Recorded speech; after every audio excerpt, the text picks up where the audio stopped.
Wow, it looks beautiful. It was adventurous. Millions of years ago. And the Gobi, water is precious. Horse racing. Oh, it's excellent. In the Gobi. A beautiful sunset.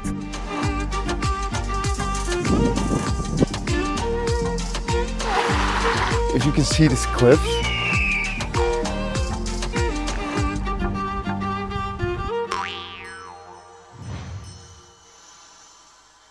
It's time to say goodbye. Bye-bye. Beautiful valley, gorge of Vulture. Yep. We're heading off to our next destination. It will be Hunger Sand Dunes. Yeah, Hunger Sand Dunes. Bye-bye, your lamb, and here we go, Hungers.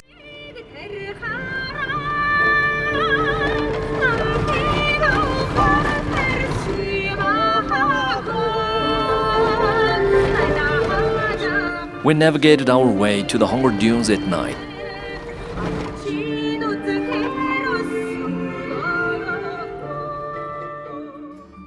We had the chance to see some animals on the way and explore the life at night on the steppe. Antelope abound in the Gobi, and we saw many of them.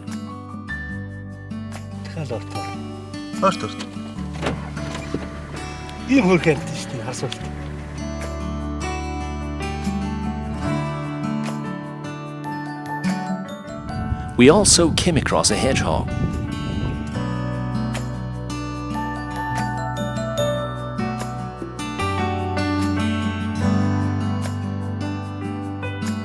After driving for about 5 hours from Mule Valley, we camped for the night near the Hunger Dunes.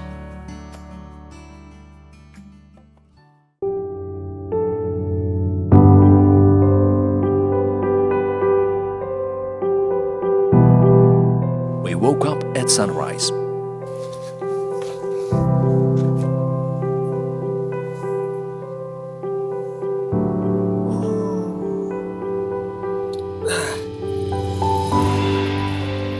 The tranquil surroundings made us feel relaxed. The setting was dominated by peace and quiet.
This river flowing along the sand dunes makes this landscape so beautiful, so unique. Beautiful. Wow. Unique, yeah. Yeah, it's. Almost as a 20-kilometer long oasis here.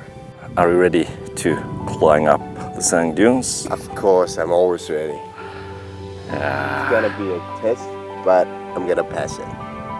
100 to 300 meters tall.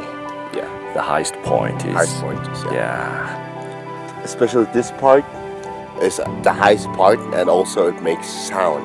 Dunes. Wow. Yeah. That's why local people called singing dunes. Yep. That's right. The spectacular scenery of the dunes covers about 900 square kilometers. The dunes are more than 180 kilometers long and 27 kilometers wide.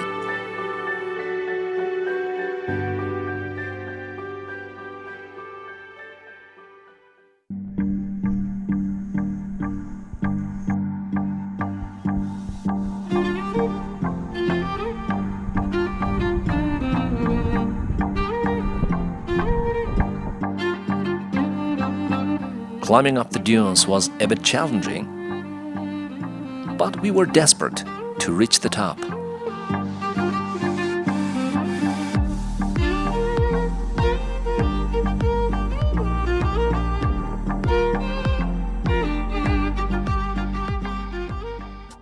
What a wonderful place, what a wonderful world. Yeah, it's almost like a different planet. Yeah, I've never seen such a beautiful place. Yeah, the view from the top is great. The nomads are there, the herds are here, they have a river, plants, travelers, and here comes the sand dunes. Yeah, Yeah. and incredibly blue sky. Yup, the sky seems like it's very close right now. Yep. How far is it from Gobi? It's 650 kilometers. 650. Yep. When you're traveling in the Gobi, there's lots of destinations. So just 650 kilometers took us 4 days to come here. Wow. Yep. Because we have lots to see in the way. Yeah. And here, during the summer it's like this, but in the winter, all these dunes will be coated with snow. White Covered snow. with snow. Yep. Wow, that's interesting. Are you tired? No. No. No. When I was tired, but when I came to the top and saw this view, it all went away. Visually speaking, the dunes are defined by seemingly sharp edges and beautiful curves. The shapes of the dunes are not constant. They continuously change with the wind. Climbing up the Hongor dunes and enjoying the view was an amazing part of our trip. By midday, we had driven to our next destination, the Flaming Cliffs. It's the stunning site in the Gobi, where dinosaur fossil finds were first found in the 1980s.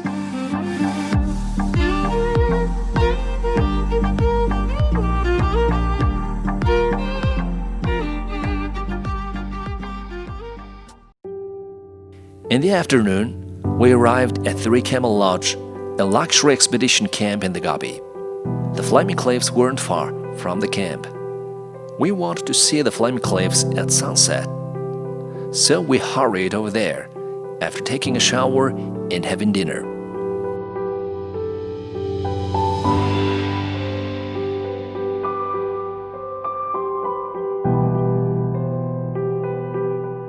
We got to the Flaming Cliffs in the nick of time, just before sunset. A beautiful sunset in Yep. Gobi Desert. During the sunset, this place is filled with red mud cliffs, so it looks like it's on fire, it's flaming. Yeah. The name of the place in Mongolia is Bainzag, which means rich in saxaul trees. There's a tree called Zag. It's a Gobi tree. A forest of Zag is here, so they call it Bainzag. Yeah. This place is famous for Discovery, yes. discoveries of the Lots of dinosaurs. Yeah, lots of dinosaur eggs also. dinosaur eggs also. Yeah. Roy Chapman Andrews, an American adventurer who led a series of expeditions to the Gobi from 1922 to 1930, was the first to discover dinosaur bones and eggs here. He gave Bainzag the name Flaming Cliffs.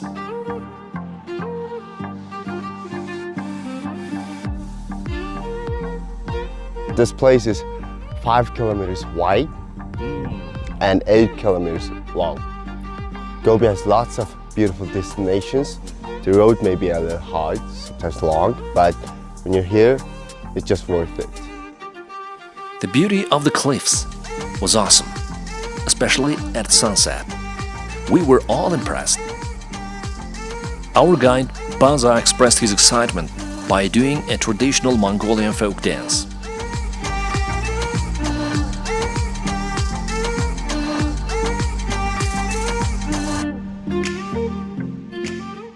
After enjoying the beauty of the Flaming Cliffs, we returned to Three Camel Lodge and stayed for the night.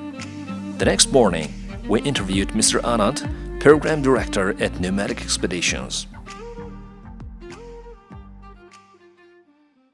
We have been traveling around the Gobi for 5 days, and now I can proudly say that the Gobi is the place that's full of natural wonders. That's amazing. Can you tell our viewers about these beautiful landscapes in the Gobi? Absolutely. This place is very, very unique actually. This is considered the northernmost desert in the world, and it is one of the diverse deserts in the world actually, because it has all different kinds of ecozones. And then just by being one of the highest deserts, simply meaning in the elevation wise, you are able to see magnificent stars. So a lot of people say you're staying in 5-star hotels, but in all of the Mongolia or in all of the desert, in the Gobi, we can proudly say that you're staying in one of the 5,000-star care camps or the lodges. It really is amazing, yeah. And just by being here, a lot of people always say, so what's there to see? What do we do? What kind of places to visit? So just from the top of my head, you're able to go to the Gobi of National Park, which is right here. And you will be able to go to the Yol Valley or the Mohorshivert Valley, where you're able to see, first of all, amazing wild animals, such as the mountain sheep and the mountain goats, ibex, and such. Absolutely, yes. Snow leopard is a very different story, though, but you are able to see them if you're very lucky enough, yes. And then from there on, you're able to go to this location called the Hirmintsav or Nemegt or Altenold. Those are the locations where people find all different kinds of dinosaur fossils. Yes, and then right behind us, you're seeing the Three Camel Lodge, and from here, only 35 kilometers away, there's this location called the Flaming Cliffs. That place is very unique to this area because in the early 1920s, people from the States actually came to look for human origins, but instead they found many dinosaur fossils specimens, and they have found dinosaur eggs in that area. And because of that, now the world knows that the dinosaurs did come from dinosaurs. Yes. And it's a very amazing location, amazing place. A lot of people do have a very different preconceived notion about the Gobi. People always think the Gobi is full of sand, but it really is not. It has mountains, it has ice, it has sand, it has vegetation. So very different ecozone here.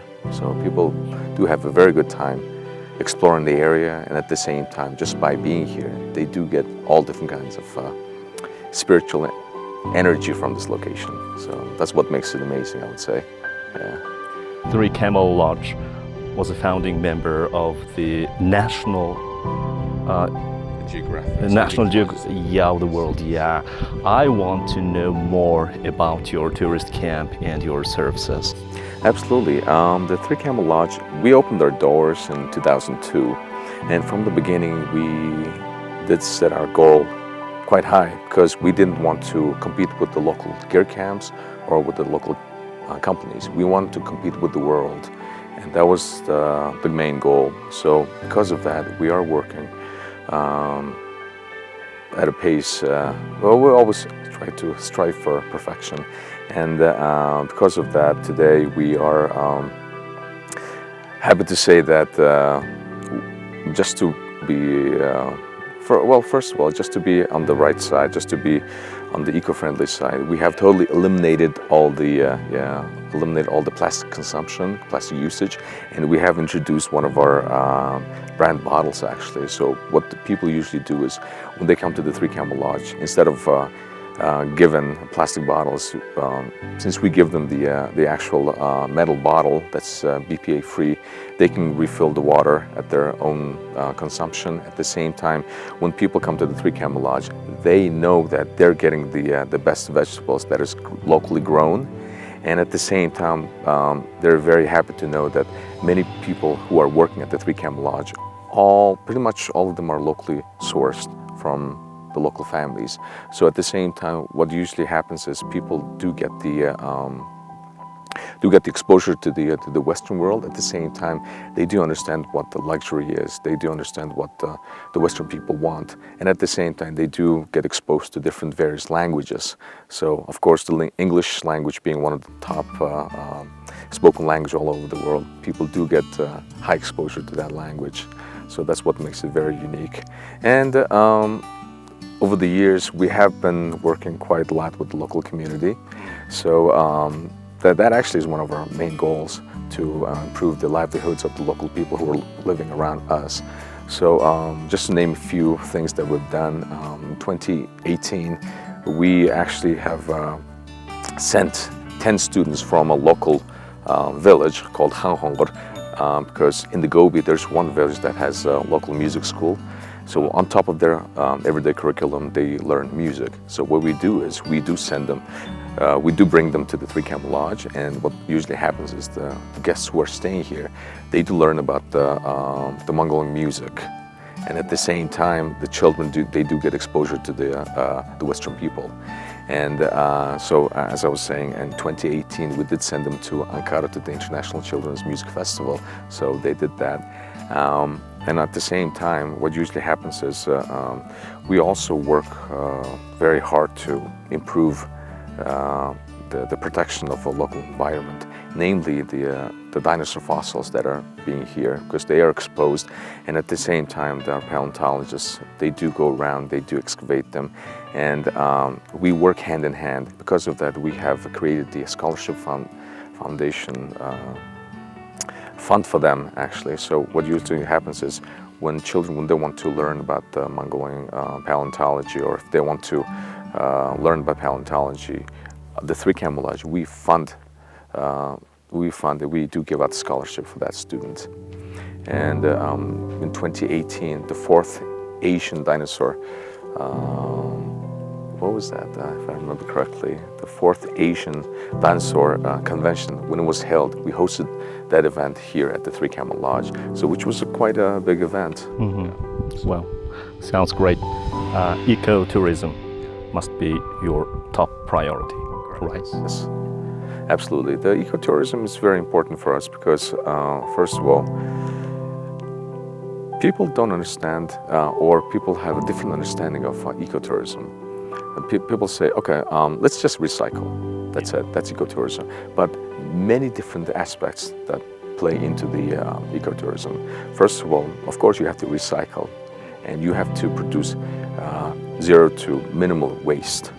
Absolutely. So we work very hard to produce very little waste. And whatever we actually produce as waste, what we do is we try to recycle if they're plastic, and at the same time, what we do is we do sort out pretty much all of our waste. For example, food waste, everyday household waste, and also other different kinds of waste are sorted. And what we do is we do recycle it properly, and there are a lot of guidelines that are contributed to those, so we do follow them strictly. And every year what we do is we do bring an expert to do all different kinds of lecture and also workshops on actually waste management and also on ecotourism. Yeah. And also at the same time, what we do is one of the biggest part of ecotourism is that working hand in hand with the local community. So we do have actually the closest som is called the Balkan som, and they grow their own vegetables. So what we do is we do we source our vegetables locally. So that's what makes it very important. Since in the beginning we used to bring many of the vegetables and all the other supplies from Ulaanbaatar, but today we can pretty much source all the vegetables and also other goods locally. So we're very happy about that. How important is the tourism industry for the Mongolian economy? What do you think? Absolutely. First of all, basically tourism, it really is an amazing concept, as you can see, because what usually happens is people come, and what usually happens is they don't come here for the days, they come here for the moments. They come here to see what Mongolia has to offer. They come here to see what the Gobi is all about. They come here to see what people had been talking about for hundreds and hundreds of years. And because of that, they come to Mongolia and they see everything. And in return, they give so much for the local community, and however means necessary. For example, when it comes to economy, they support it. It really is important for Mongolian Mongolian tourism to tailor to the tourism sector. It really is important. So a lot of people do understand that tourism is a great part of Mongolian economy. Yeah.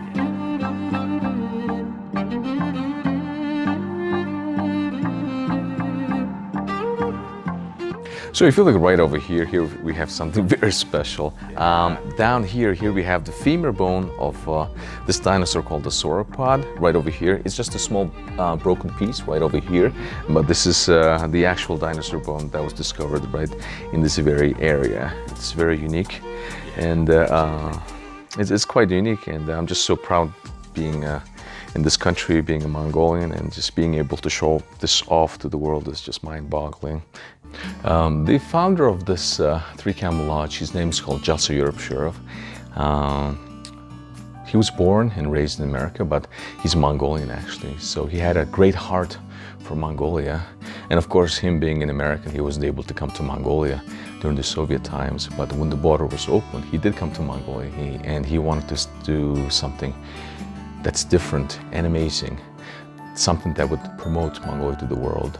So this is one of his brainchilds, and the Three Camel Lodge has been noted by many amazing, wonderful organizations throughout the world, just like National Geographic, and also at the same time Condé Nast Traveler and various other important tourism organizations.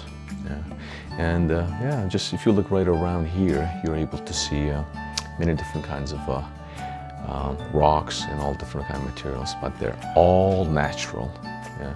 And we try not to use plastic as much as we can, because in the end, it's all about being eco-friendly to the environment and promoting the most sustainable lodges to the world.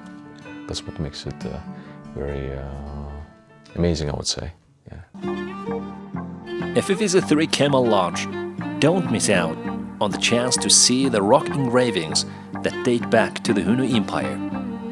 Just over 10 kilometers from the lodge, there are mountains with some petroglyphs depicting many kinds of animals, including antelope, ibex, mountain sheep, deer, snow leopards, camels, and horses, as well as hunters and wild carts. I would say this is also a kind of art, just not painting. You can see this one's a kind of different, because here is a mountain sheep, darab, with their curvy horns, and here's another one, and on the bottom there's 3 yengers, the mountain goats, which is a little thinner, and the horns are different, long horns, not curvy. And here there are maybe wolves, or dogs maybe, which are from this area. So I could say this might be an art. It also shows that the ancient people practiced some kind of pastoralism. Yep. Yeah.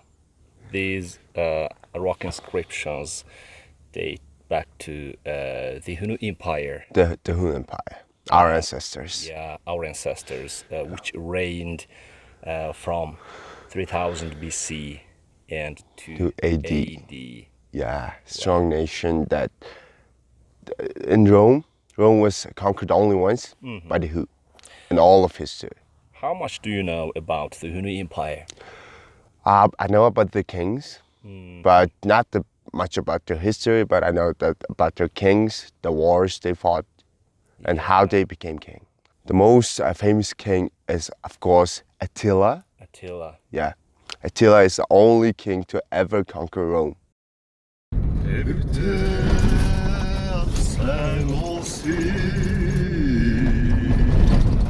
In Mongolia, there are many songs about the Gobi. This song is probably the most popular one. It is called the Gobi of the Camel Herd.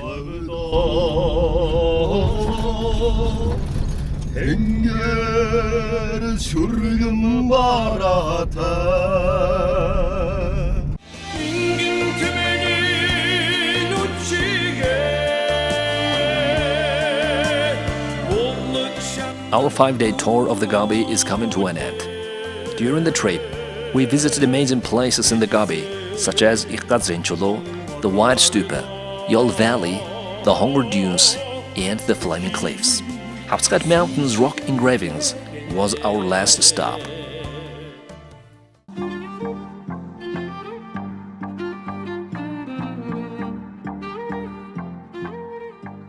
On the way back to Ulaanbaatar, we came across a herd of camels at a well. They wanted to drink water and needed help, so we decided to help them. To water the camels, we had to start the generator and the pump, but we weren't sure if the generator was operational. Baza had an idea. He knew how to start the generator using a piece of string.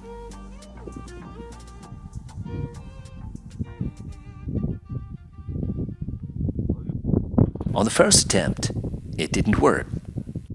The second try was also unsuccessful, but we didn't give up.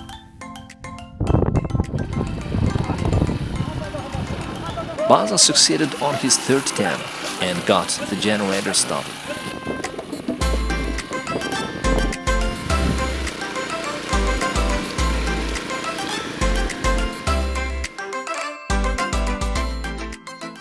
Eventually, we managed to water the thirsty camels.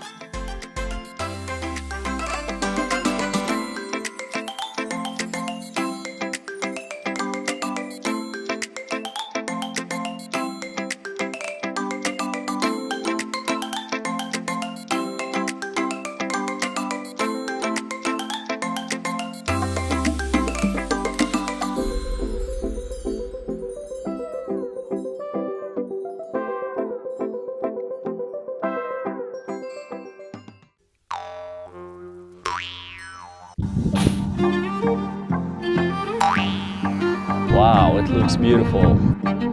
It was adventurous. Millions of years ago. And the Gobi, water is precious. Horse racing. Oh, it's excellent. And the Gobi. A beautiful sunset.